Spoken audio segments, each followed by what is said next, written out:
Hey, badass black girls, and they making big moves. Hey, badass black girls, nothing that you can't do.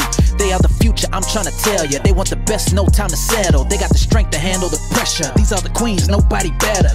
Yeah, changing the narrative, that is imperative. They about to rock this. Tell the women that you got this. Got no time for people who are toxic. It's all love, good vibes. You know I got your back, girl. Talking issues that matter. This is badass black girl, yeah.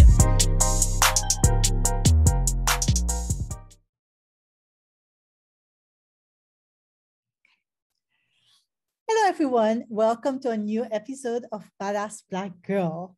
I'm very excited today to welcome Shawandra Ford. So much to learn about her. But first, before I start with all the questions that I have, I'm going to ask you, Shawandra, to introduce yourself. Hello, I am Shawandra Ford, and I am here in Memphis, Tennessee. I am the owner and founder of Brwnsknyoga. I am working with our inner city kids, our adults and the youth in those underserved communities. And I'm very excited about what I'm doing for my community. So I'm very excited about it. I started practicing yoga maybe in around 2010. My mom passed away in 2010. I was doing the grief counseling and it was just not my thing really. I started going to yoga classes at one of our local gyms here. And the very first class I went to was an Ashtanga class. And it was very challenging. I kind of pushed myself. It was very outside of my box. And so the more I started to go to these classes, I realized how much I enjoyed them, how much they relaxed me. I could also start to feel myself changing, right? I had all of these different emotions going on, and that was just a time that I could take for myself to just be by myself. Although I was in a room full of people, I felt like I was by myself. And it was just a perfect opportunity for me to just kind of like come to a sacred place here on my mat and just kind of take my focus away from what was going on at home to more about just what I was dealing with internally. You should try it. It really works. It's very good for you. I love what you're saying because as a Black woman, I know the challenges that come with this idea of being the strong Black woman where we don't really take the time to do some self-care kind of work, the kind where you're at peace with yourself, you're alone with yourself, just reflecting on what you're going through. And I feel that based on what you just said, you're able to do just that, just reconnect to yourself. Yes, and that's exactly what I was doing. I think I was taking that opportunity to just reflect and sort of kind of to also reflect and kind of disconnect from what I had going on out in the real world, but to focus a little bit more on what was going on inside of me personally, if that makes sense. Now let's talk about the kids that you teach. Yes. I mean, I'm trying to remember how it was for me as a kid to try to disconnect. And it was so difficult. And mind you, I grew up in the 90s. So it was before the technology boom. Now I'm trying to imagine, I'm trying to imagine those modern day kids doing yoga. Tell me about that. They do an amazing job. I'm very impressed with them.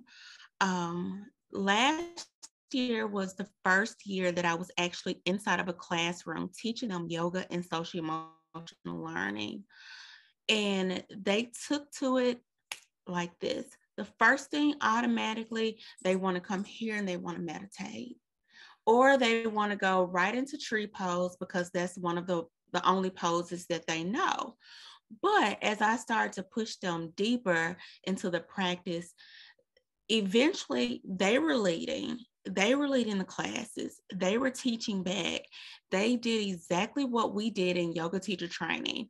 they were given the opportunity to teach back to the class, and to watch them lead was very, it was a little bit overwhelming, and just to see how they engaged and how they wanted to be a part of the practice, how they wanted to lead. They wanted to be the one in class that I called on, and I said, okay, you get to lead us through meditation this week, or you get to lead us through asanas, our practice, our poses, and or our breathing techniques.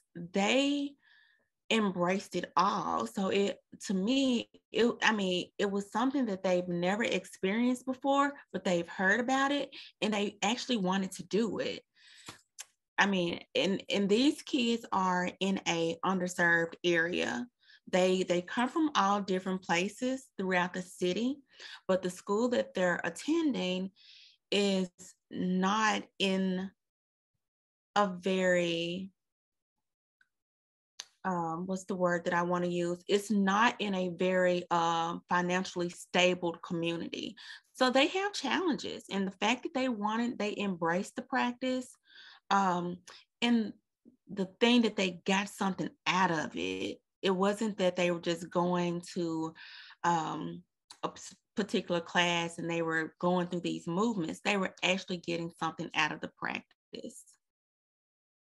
And do you work mostly with boys, with girls? Is it a mix? It is a mix. It's kindergarten through 5th grade. And so even the kindergarten babies, when I would put them in mountain pose, and they would have to come with their hands down alongside the body, standing nice and tall, engaging the core. And I made a game out of it, just practicing that self-control.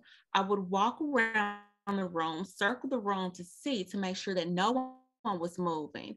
And by the end of the year, they had gotten so great at it, they would stand there and they would come to standing with their eyes closed. With their eyes closed, now they can't be disturbed by their peers. They're focused, and I'm encouraging them to focus more and more and more. And now no one is out. So it's a game, but no one is getting out. So, I mean, they did an amazing job. Beautiful. It's a beautiful practice to watch. And something amazing happened recently. You opened your own studio. I So did. tell us about your journey. How did you get here? I worked for the school district for 22 years. My background is basically IT and finance. After 22 years, I decided that it was time for me to walk away. That was a very hard pill to swallow, right? I had been in this relationship with an organization for 22 years. Now it's time for me to move on and do something different. And I've always been a yogi.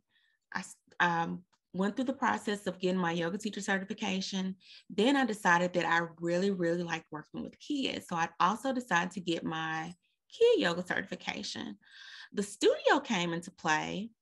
There's a church here, a local church, Mississippi Boulevard Church, and their children's director, Miss Wansi, she reached out to me and she asked me if I would lead her students in practice. And as we were going through the curriculum and what we were going to teach them, I was showing her all of these different things. I was like, you don't have to go out and purchase any material. I have items, and I'm showing her all of these different things. And she said, why do you have all of this stuff? And I said, because I plan to open a studio. And she said, hold on, I have a friend. She said, are you interested in being in Whitehaven? And that's just a local area here. It's where the Elvis Presley mansion is. And I said, that's where I grew up. And she was like, oh, okay. She said, well, I have a friend. They're in the process of revitalizing the Whitehaven area, and they just purchased the Southbrook Mall. And if they have space, would you be interested? And I was like, absolutely. That's where, those are my stomping grounds. I probably lived in every apartment complex in that community because we moved around a lot as a kid. And almost every school because we moved around so much. And I went and I met with the owner, and he was like, I have a space for you. and he showed me this area. It was not really big. It's a nice space. And I was like, absolutely, I'll take it. And so that's also my way of giving back to my community, because there is no yoga or there's a fitness center, there's a YMCA. Even the fitness center is owned by this guy, Train Fit, and he's from Whitehaven. And it just feels good to kind of like give back to your community. It almost feels like everything has just kind of like fallen into place. I really didn't have to do too much of anything. And the support, especially from my family and friends, has just been amazing. I won't make it seem like it's completely easy. I've had some rough days, but I cannot complain. I do not have not one single complaint. Let's talk a little bit about your childhood and growing up in that area. So, what was it like? I moved around a lot. I have a large family. I have a huge family. My grandmother, my maternal grandmother, had over 18 kids. So I had 16. I had 8 uncles, and I can't count, like 8 uncles, and gosh, it was a lot.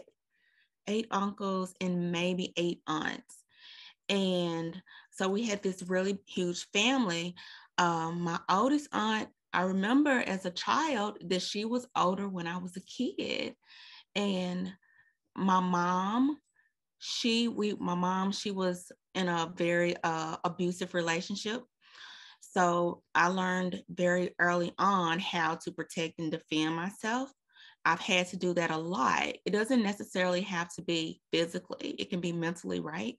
Or verbally, just when we're engaged in different things. So we just have to be.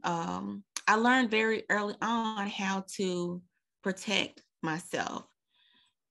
What does that mean? It could mean going into a shell. It could also mean isolating myself from different people or protecting my space.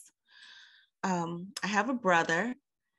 I haven't seen him probably since my mom passed away. So that's something that I think about often, because we weren't, I mean, although we grew up in the same house, we were never really this tight-knit family, very awkward. So yeah, it was very challenging growing up. And I don't think people realize that about me. I think people, when they see me, they think that I'm so well put together, but I have all of these other issues going on, just like everyone else. And it's such an important point, right? We never know what someone has gone through, what someone is going through. And I think for the kids particularly, it's an important message. The fact that so many of them compare themselves to others. Absolutely. With social media now, it's all about this comparison game, right? And relying on appearances instead of looking into what actually is. I think that people will appreciate how open you are talking about what you've gone through. And it makes it even more amazing to see where you are right now. I really like to create my own narrative. I know that I have a story to tell, and it's up to me to make sure that it is delivered the way that I want it to be delivered. Everything is not always great. I mean, I think sometimes we can make things look good without people actually knowing the background, the details. And some of those things are not for everyone to know. We share with whom we want to share with. But yeah, I definitely have a very strong story that I am trying to share with the world. And you should always create your own narrative. Never let anyone else tell your story. Do it yourself. I love that. And that got me thinking about the kids that you teach and how lucky they are to work with you.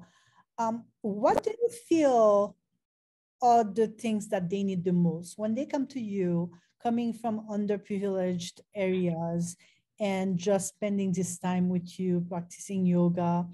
What are some of those emotions that they may be dealing with?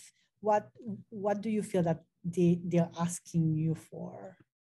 I am really big on the affirmations, how we see ourselves, how we appear to others. And that goes back to creating your own narrative. I do firmly believe that how I perceive myself is how others will perceive me. When I was working for the school district and we would go into these managers' meetings, one of the things, because I hate going to meetings, I have work to do. I have tons of things on my desk. I have things to get done. So when we would do maybe like a loop around the table and our CIO would ask us different questions, do you have anything to share? I would always say, no, I'm awesome. I got this. Let's move on. And so I do believe that how we perceive, and so people would just assume Shawandra thinks that she's awesome.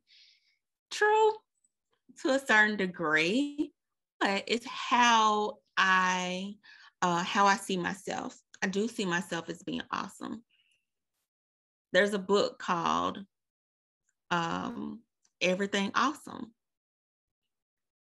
And I just think that it's very important for especially our young girls, for them to have a certain outlook about themselves. How do you want to be perceived? How do you want people to see you? Do you want them to see you as being toxic, or do you want them to see you as being beautiful, ladylike? And you don't have to agree with any of my affirmations, but you get the opportunity to come to the table. And each time we have a class, every week, that's the first question I have them to, the first thing I have them to say, give me your positive affirmation. And sometimes I switch it up. Give me a positive affirmation about MJ. They never know who I'm going to pick. Give me a positive affirmation about your teacher. Give me a positive affirmation about someone that you love. So now they have to start thinking. And when as I go around the room, they're focused. They're like, she's going to get to me, and Miss Ford is not going to cut me any slack. She wants that affirmation. I'm awesome. What do you have? I love this. That gets me thinking about you as a kid, right? Being in their shoes. Who were your role models growing up? Oh gosh. I spent a lot of time by myself. I would really like to say that my mom was my role model, but I don't think that would actually be true. I spent a lot of time in this fantasy bubble where Whitney Houston would have definitely been my role model. A celebrity could have easily been my role model, but one person that I would say, I have a cousin, her name is Cassandra. She has always been my role model. She has always been like a big sister to me. Even when there were times when I was in trouble, she would sneak me little stuff, and maybe for my hair, if I couldn't, or if I didn't have any money, she would bring through a few dollars. I have an aunt. I call her Lucy Lou. She is my Lucy Lou. She is my aunt. I mean, I love her to pieces. There's absolutely nothing that I wouldn't do for her. I remember she was always so supportive. I worked at Burger King, and she would come pick me up. She would drop me off. And just having that type of support, where I didn't always feel like that I could connect with my mom, because, growing up as a young girl, you don't always feel like you can connect with your mom or with your parents. And just to have those two in my corner, and to know that I can call them and say, hey, I need, and that they would deliver, it's awesome. And Whitney, she came through with the music. She was my soul sister, her and Mary J. MJ. I wish as a young child or teenager or adult that someone would have um, told me that it was okay to grow and get to know myself before deciding to make a family or starting a family. I had my oldest son when I was 20, 21. But if I had known better, I may have joined the military. I may have joined the Air Force. I may have traveled the world. I may have went to college, and I may have done all of these different things. But I think just based on my upbringing, that I desired that family ties. I wanted that so badly that was pretty much my main focus. It was you're going to work and you're going to have a family and everything is going to be great. Well, it doesn't always work that way, right? So as a young girl, 20, I say anywhere between the ages of 15 and 20 or 25, get to know yourself. Get to find out who you are before you get to try to figure out who someone else is. Because even when you're raising a child, that child is looked up to you, and you have to know who you are in order to instill values into them. So that's one of the biggest things. I think it's very valuable advice because so many of us are in a rush to grow up. Yeah. And usually growing up means, okay, you get married and you have kids and you start your life, you have a 9 to 5. Then after a few years, you realize there's so much more than this. How can I really be in service of others if I don't even know who I am and what I Absolutely. stand for, what my personal mission is? But at the same token, you did figure it out eventually. I did. So for those who were in a rush and they already have all those things like a family and a overwhelming job, it's never too late. You can always make time for finding yourself. You can always make time for yoga. Absolutely. Yoga is everything. Yoga is so powerful that even just taking the time out in the morning to sit and kind of like meditate and get your thoughts together and get your day started. Um, just having that time by yourself where you're actually in the moment, you're present, no one is up. I normally awake around 4:30 and the house is quiet. So I use that as an opportunity to sit and kind of meditate and plan my day. And just taking that time by myself when the house is super quiet. I kind of live like out in the woods and I can hear the birds chirp.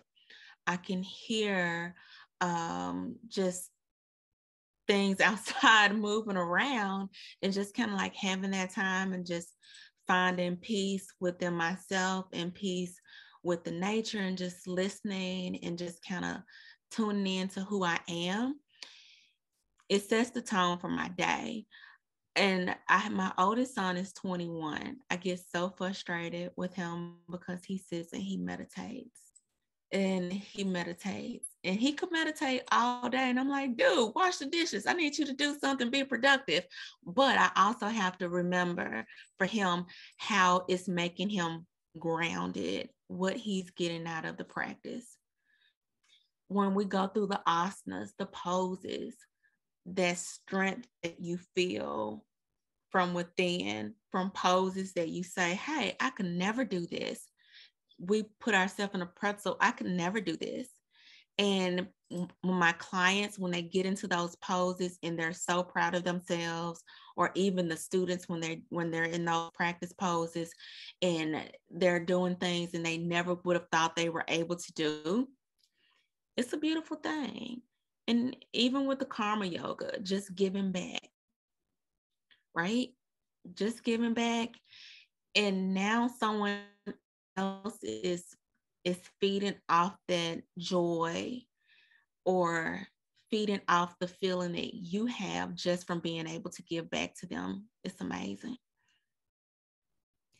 I've always pictured like a yogi being that person who does yoga and it opens up the door to being so healthy and in sync with nature. Is it true or is it just a perception?